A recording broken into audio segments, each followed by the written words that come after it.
आज वाली खबरों में आगे बढ़ते हैं। रविवार को गोस्वामी तुलसीदास जी की 530वीं जयंती के अवसर पर भव्य शोभा यात्रा का आयोजन किया जाएगा। इस धार्मिक और सांस्कृतिक कार्यक्रम में सभी समाज के लोगों के शामिल होने की उम्मीद है। आपको बताएं कि शोभा यात्रा में करीब 2000 लोग शामिल हो सकते हैं, यह अनुमान है। कार्यक्रम में शामिल होने के लिए मैनपुरी और नेपाल सहित कई राज्यों में श्रद्धालुओं के पहुंचने की संभावना है।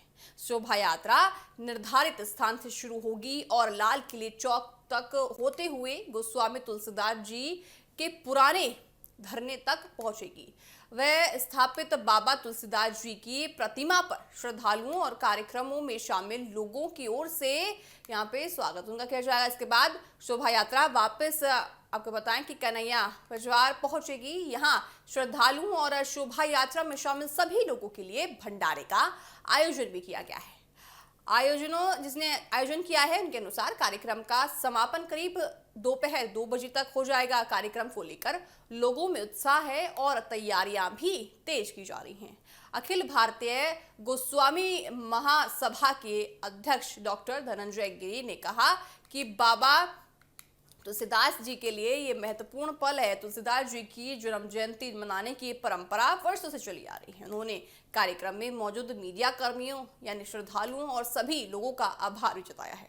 डॉक्टर धनंजय ने कहा कि बाबा तुलसीदास जी केवल संत और विरागी ही नहीं बल्कि महान भी थे। उन्होंने आपको बताएं कि रचनाओं ने सनातन समाज और भारतीय संस्कृति को मजबूत आधार दिया है। उन्होंने अपने साहित्य और विचार के माध्यम से समाज में अच्छे जीवन मूल्यों को स्थापित करने का काम किया है।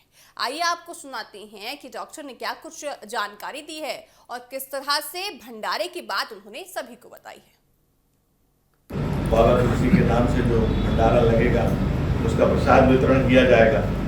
धर्म और संस्कृति को बचाने में बाबा तुलसी के योगदान को स्मरण करने के लिए और हृदय से उनके प्रति अपने आभार को व्यक्त करने के लिए हम लोग इस कार्यक्रम का आयोजन कर रहे हैं और इसमें संख्या काफ़ी आने की संभावनाएं हैं। 2000 लोगों का एक्सपेक्टेशन है।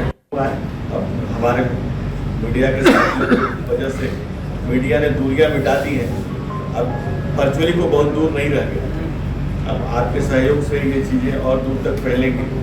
जैसे बाबा तुलसी की जो रामायण है उसमें राम भवन है तो वन भी है, राजा के निषाद भी है, दर्शन है तो तुलसी की सहजता भी, और उस वर्सेटाइल चीज़ को, उस व्यक्तित्व को और सनातनी समाज को बचाने में और हिंदू संस्कृति की रक्षा में बाबा तुलसी का जो योगदान है उसको शब्दों में व्याख्या नहीं किया जा सकता। यही कहा जा सकता है कि उनके प्रति स्नेह, श्रद्धा और आभार व्यक्त करने में हम जो गिलहरी योगदान अपना समाज के लिए कर पाए वो हम करने का प्रयास करेंगे। और आपसे भी प्रार्थना करेंगे कि आपके हाथ में जो संचार तंत्र की ताकत है इससे आप जहाँ तक बात को फैला सकें, बाबा तुलसी को घर घर पहुँचे, आपके माध्यम से वो